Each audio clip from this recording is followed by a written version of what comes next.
Let's take a look at this sketch I have here, which is more a playground of different graphic styles. Because there are actually a few very interesting elements to point out and maybe to try out in your own drawing. First, maybe let's go actually to this one. And let me open the layer. Let's remove the text. And I would like to go backwards in time so you start seeing the different elements I have. So here I have an airbrush. You see? That basically fills the whole part. Then I put some contour lines over it. You also see the contour lines are pressure sensitive, so they fade out. Specifically in the shader area, they're stronger. To where the light hits the object, I reduce the pressure, so then not looking so uniform. Sometimes they shine through the object. You see here in the back, you don't have to be like very precise or accurate. You can just overdraw a little bit, makes it look a tick more like a hand drawing. And then I added some more carefully created mesh lines. And even there you can see I drew the ellipses from behind the object a little bit. Question here is now if this is very successful or if it's necessary. Maybe the amount I draw into the object back area could be a little bit shorter, but it's okay. This at least shouldn't really be longer, because then it gets very distracting. Makes the object actually more look like a glass body and not a metallic body. But everything currently is still a tick too uniform. So I added, to have more contrast, another layer over it, and mainly on the lower part. Then with my hand, because everything else I carefully created with the ellipse template, I just added some extra lines. Kind of like to break up that cleanness of your guides. Also, this pen, as you can see, is influenced by the pressure and speed, so it's not a very uniform line, more a natural, realistic line. And then to enhance actually the highlights I put down with the airbrush, I used a color pencil and then added a little bit more of highlight definition. So on the top part where we have edges, right here you can see I added a burning highlight. Just that makes the whole drawing look a little bit more richer. You see that you don't necessarily also have to shade everything. If maybe I zoom out there, you see that maybe selected objects I only shaded, the rest I left out. This way then you can actually show different variations, different ideas, and with what you have shaded you draw the viewer's attention to it. What I would like to point out here are also some of these other dots, so you can start adding maybe some irregularities to it, because then again that starts to break up the cleanness of maybe a gradient tool and makes it look a little bit more natural. The problem with everything we do on the computer tends to be too perfect, and then we have to add some natural chaos back into it. Here you can quite nicely actually see how the extra outlines make this rather flat looking drawing look a little bit more dramatic. And because in this case here I decided I only do it at the bottom, because that's in the shader area, and logically also makes sense. And let's talk a little bit maybe about how the objects are grounded. And I have to go to maybe here. Now let's take this one out. There actually you see there are some artifacts left. I cleaned out actually a little bit of the background. See, this is currently too flat, like in the drawing, so then I added the blue marker in the background. But then I wanted my objects to stand out a little bit more, so I added a semi-transparent white marker line behind or above actually the blue backdrop. So again, that certain elements pop out a little bit more. And then those drawings that touch actually the blue background, I actually removed the blue background because otherwise it would have looked kind of odd. In case, here, let me use a marker there. Let's say here we have a little bit of color, and there as well. See, that simply feels odd when only a little bit of that object is colored and the rest is not. So I removed that part. Makes it look a little bit more refined, and the added bonus is by making this area white, you pay a lot more attention to the contour line of the object that overlaps with the blue backdrop. So again, it draws a little bit of attention to it. I also experimented a little bit with just hatching backdrops, either maybe focusing only on a small part. You see, I drew a bigger rectangle, but then only hatched a smaller area, didn't really fill it. I tried it out in this one with the white backdrop. Question there is if that's maybe not getting a little bit too much, so maybe let's zoom out a little bit. Take a look at this, and then maybe with the hatching.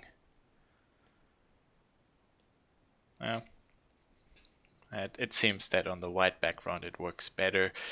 On the marker backdrop, this might be a little bit too much, but if then we use it as a drop shadow, actually it works again. So you see, it's kind of like a compromise you have to do. A very boring drawing most times can be improved simply by adding more line and different line qualities to it, like I did here. And those are very simple shapes.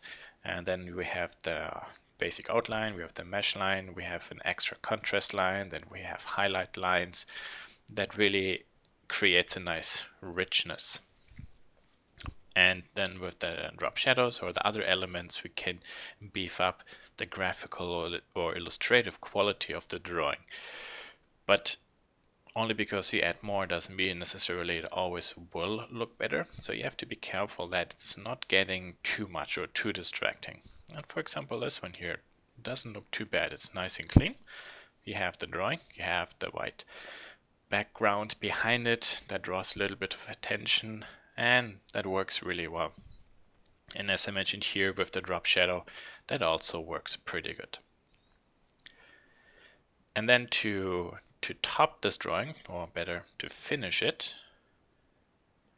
I also added some text and different annotation arrows. You see, either I have an arrow or maybe an arc with a circle or a scribble at the end.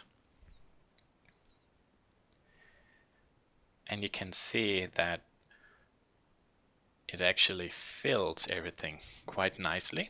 It makes it even more inviting to explore, because currently we only see drawings. You know what you did, the viewer might not. And by just adding explanatory text, they will start reading the text and then take a look at the sketch and hopefully better understand actually where our idea came from. So with this covered, I would like to go back to the empty drawing, and then we will try to see how we can apply the different elements. I will also open my reference panel and then load that one image into it. There. Okay, then I can minimize the screen. Okay, so let me adjust everything. I need to see my tools there. Okay, so let's zoom out a little bit there. So we have a little bit of a view. Okay, good. Let's leave it at this. So I will create a new layer at the bottom, and the first step I will do are the different markers. So I drop actually this color there, and then to be sure that I always use exactly the same color, I will use my generic brush and just put a color swatch down there. Perfect. Okay, and then let's use the marker. And I would like to have very nice and straight marker lines in this case. So we can do this with the ruler. If you rotate the ruler and you press the shift key, actually you should do this before you do anything. So in case you have manipulated the ruler a little bit, to reset it next to opacity guides, where you have also the lock. You see I'm just turning the lock on and off. There is a squarish icon, and when you double click it, it actually straightens and resets the ruler to the center. And then you can hold shift, and then when you move the ruler, it actually rotates in 5-degree steps. But be careful, if the ruler is rotated a little bit and we hold shift now, it will just add always 5 degrees to the original rotation. So best is reset it. We can move it to somewhere else. And then now we can nicely zoom out a little bit, and then from the left to the right do our strokes. Okay, this one has to be a little bit bigger for illustrative purpose. There comes the next one, and the next one. So you see, this way you can get nice and straight lines. Another possibility, if you want to have more straight lines but actually have a little bit of irregularity in it, we can work with the stabilizer. If you set it to 100, you will actually, where you start and then where you end, start drawing a straight line. But maybe a little bit like 90 will be okay. So let's go to there. And I have to pull this a little bit there. So you see it actually straightens it for me. And maybe one more. Okay. So let's maybe leave it at this. So if we zoom in this case here, now again we can work either based on how you want to do it with the layer mask, because I can also move the content of the layer mask, and I only work with one layer. I don't have to apply this to other objects. I will actually use a layer mask, otherwise I would have used a clipping mask. So I can go ahead, select my generic brush, and then whoop, this is too big, so let's make this one smaller. Start cleaning this up a little bit. And again, you just have to get close. You don't necessarily need to be perfect in how close you get to the line, because the rest later we can actually hide with a bigger contour line.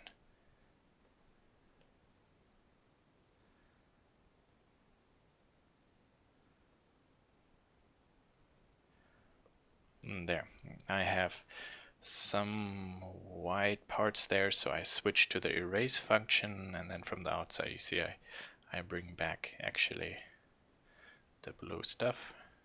It's actually really nice that the same tool you have, you just press on the quick erase, and that always turns the tool you have to paint into temporarily an eraser. And there, pretty nice. Okay, let's take a look at the next one. You see there we have the same. Let's do this one more time. A little bit bigger brush.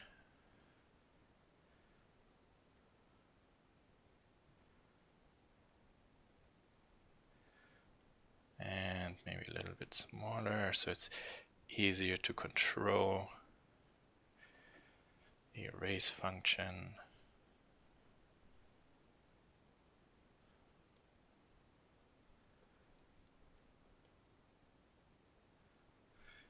And let's turn this one off. Whoops. Now we just paint the mask a little bit more. And there we are. See, it's not very complicated. Works quite well. Okay, so how do we do now, for example, the shading for the airbrush? In the previous video with the hand mixer, I only used one stroke of an airbrush, and because here we have actually multiple values, so gray and darker gray and like a highlight, we can break this up into 3 steps. We put down a very faint gray base color. On the next layer we put the gray shadow part down, and then on the 3rd layer we put the wider highlight on it. So let's select the airbrush. Let's select the size. Okay, this is actually an airbrush with a grain. Here's my airbrush that's just smooth. I just want to use the grain. Stylistically, I personally prefer this a little bit more. Okay, there. So we need a gray color. Before I really go into doing this correctly, I will try some basic tests to see if this actually will work.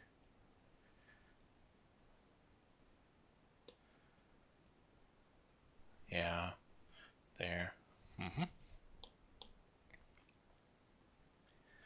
Okay, so this is actually now my base layer. Maybe let's make this a little bit bigger, because actually let me make this smaller. This is a rounded object. I kind of like have to do my strokes kind of like following the mesh lines. You can slightly see the arcs I put down there. So you cannot just go from the left to the right in a straight way. That doesn't work with those objects. So maybe one down here, one up there. See, the center part is a little bit empty, so just a gentle touch over it to fill it, and there we somewhat have actually our base. Let's go to the next one. Now this should actually be more the shadow part. Now here, maybe a little bit smaller size. Because if I make a smaller size, you see at the bottom part I already get a little bit of a highlight, but you have to be careful that the next color you select is not significantly darker. And you see here right now my gray backdrop is a little bit too dark. So I will brighten this color up a little bit. Yeah, this is maybe a tick better. There. And maybe one across there. Let's see. Something there. Okay. Maybe a tick smaller, and one last down here to darken this a tick more. This, maybe I don't really necessarily need it.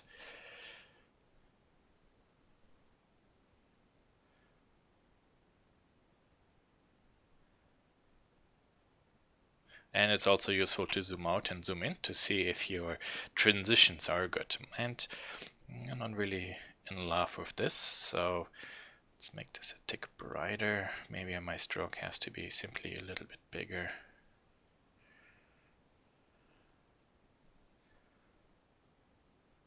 Yeah, okay. Next layer, and this time now the highlights. Now the highlights are smaller, so the brush has to be smaller, and I'm just drawing this one a little bit thicker so you can see where it should be. This is kind of like where you need one layer for the highlight.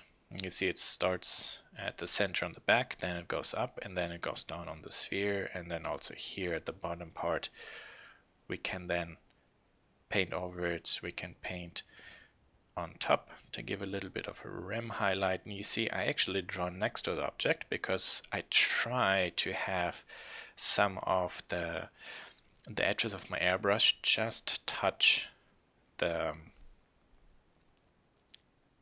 product, so I don't necessarily cover too much. So I don't really have to adjust the transparency a lot.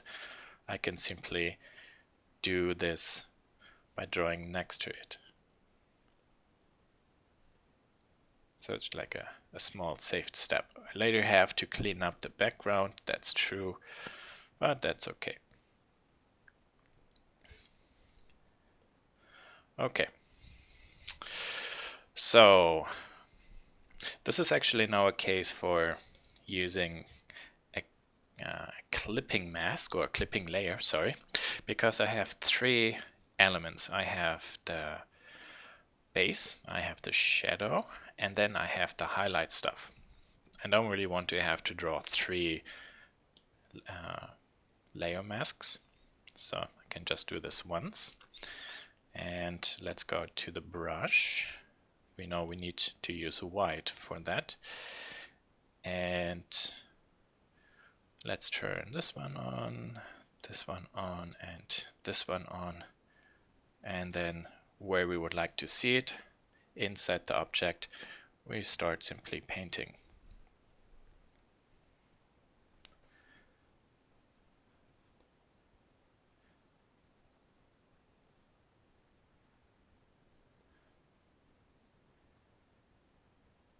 This is maybe a very good example for when to use the clipping layer.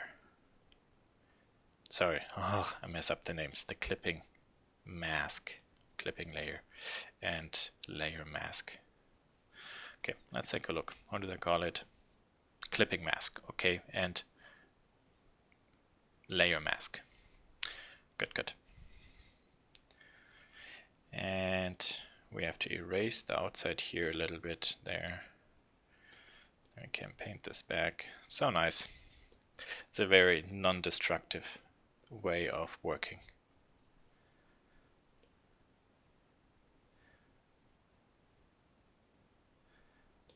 And up here we have to erase this a little bit. And bring this back. What happened? I think I switched a brush there.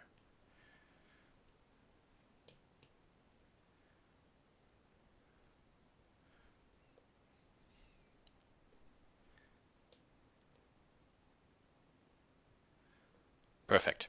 See? Very, very easy. We also have folders if we would like to clean this up a little bit so we don't have to scroll so much. So you could create yourself the folder, and then we start packing everything into the different folders. What happened here? Tuck. And that's our mask. Okay, great. So if I compare this actually now with the original object, let's do it this way.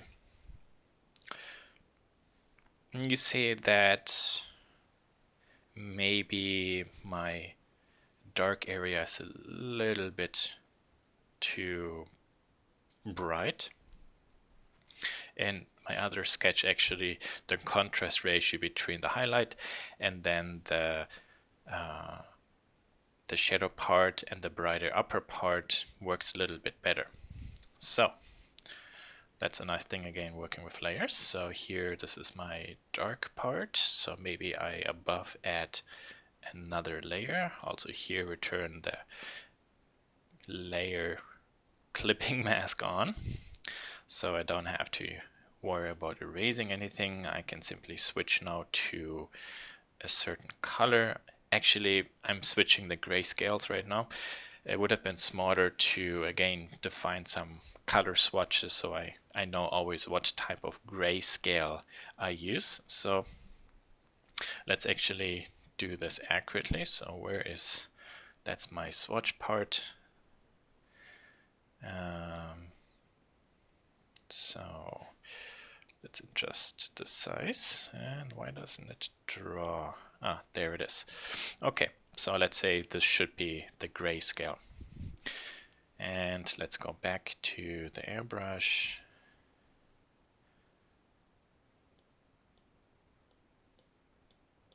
I think that's it.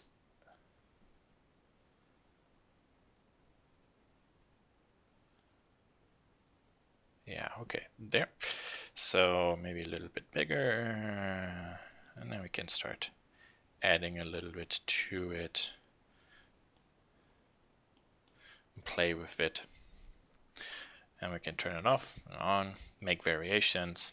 So this way you see you can very quickly create nice looks without having to always redo something. Maybe this is a little bit too covering, so I can lower the opacity a little bit so that the highlight doesn't cover too much. Okay, so let's go back.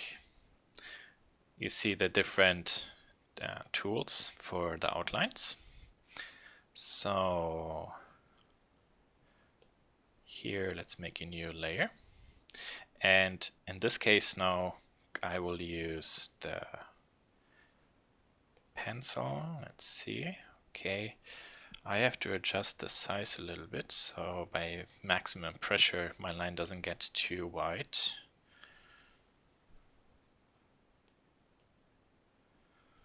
There. Okay, good. So Kugelschreiber first, and I would like to have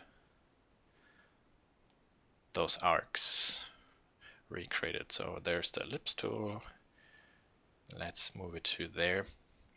And this is now, let's work maybe on, battery soon up.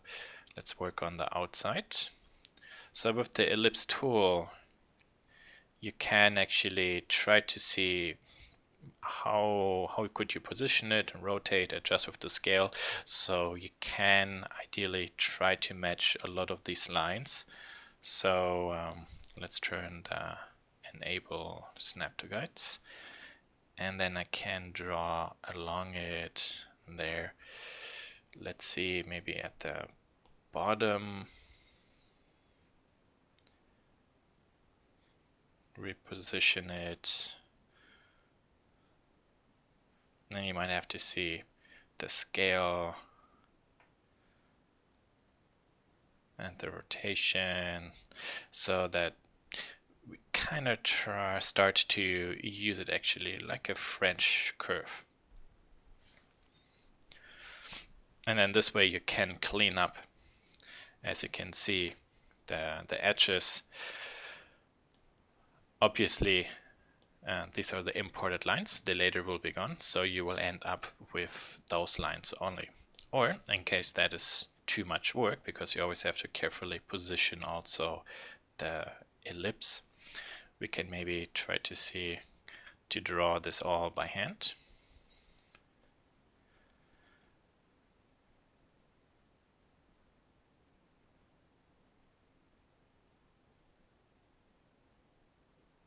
And you see also here, trick to get good curves.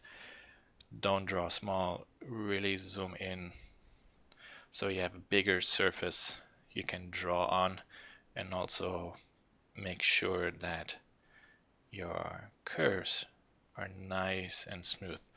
Again, the smaller you draw, the easier it will be to make a mistake. The bigger you draw, the easier it is to prevent making a mistake. Maybe some elements there, maybe something there. There, see that? No? Okay. So I'm running out of battery a little bit, so I have to speed up. Just a quick note about the highlights. So for example, I would like to maybe up here have a highlight later. So, and maybe something there. These are the corners. I can also put maybe a burning highlight to somewhere. So these are kind of like highlights just straight with a line, but I can maybe even use the pencil as a highlight over this whole area. Obviously, the transparency has to be adjusted so it's not covering too much, or this way you see you can use it as a burning highlight. This was actually just done with the colored pencil tip, or sorry, no, actually the Kugelschreiber. Here is the pencil white. There, because I wanted to have actually this structure more.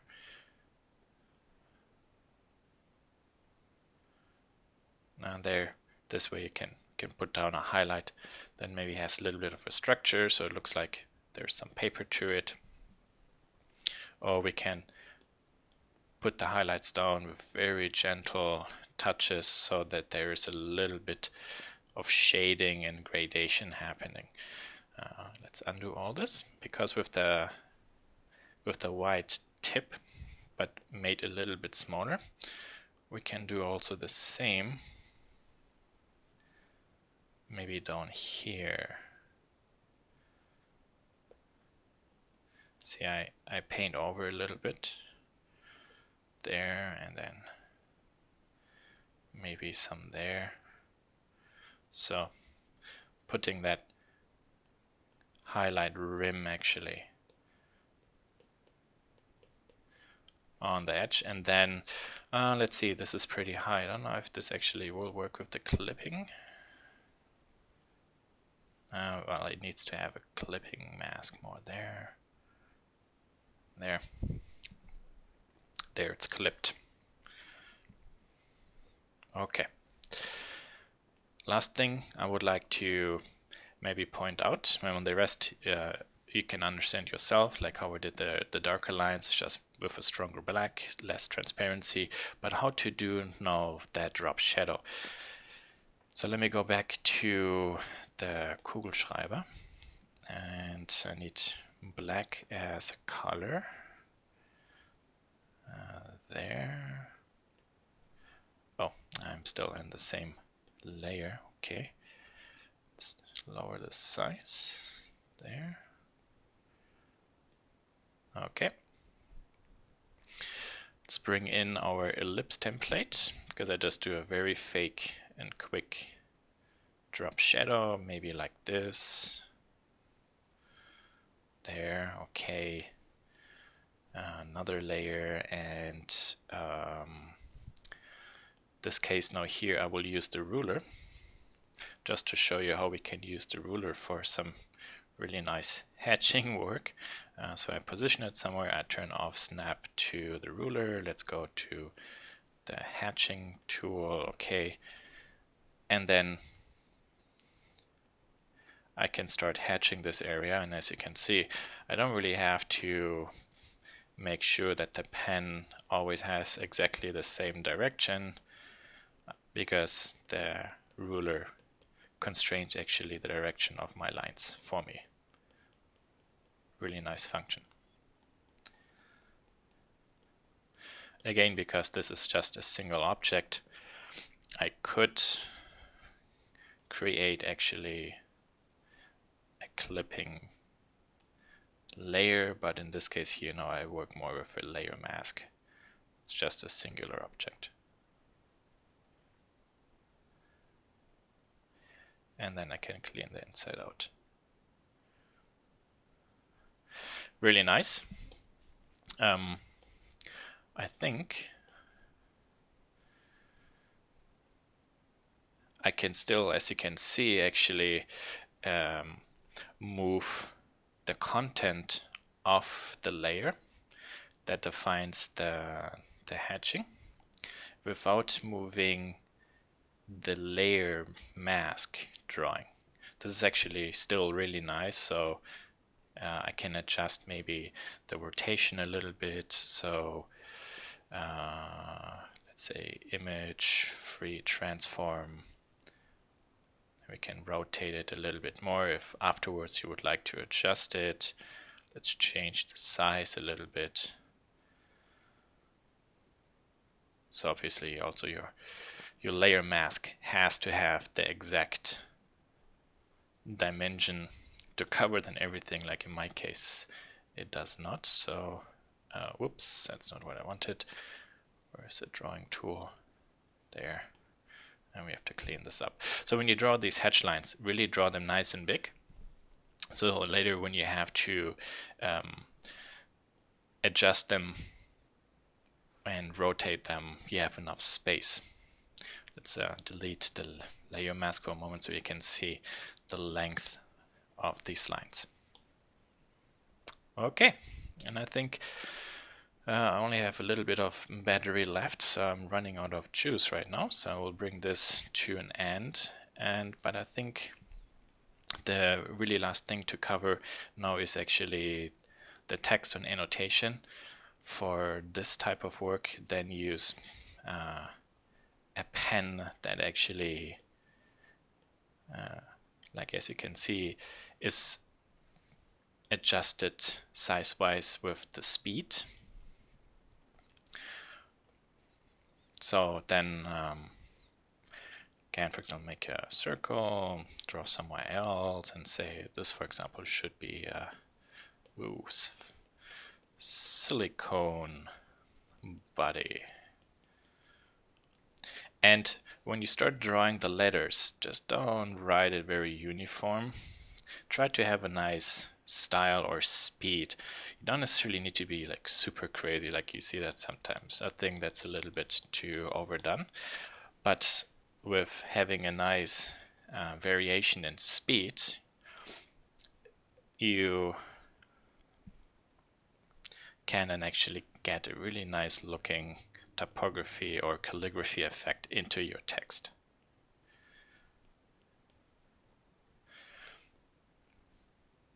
Yeah, that's basically it.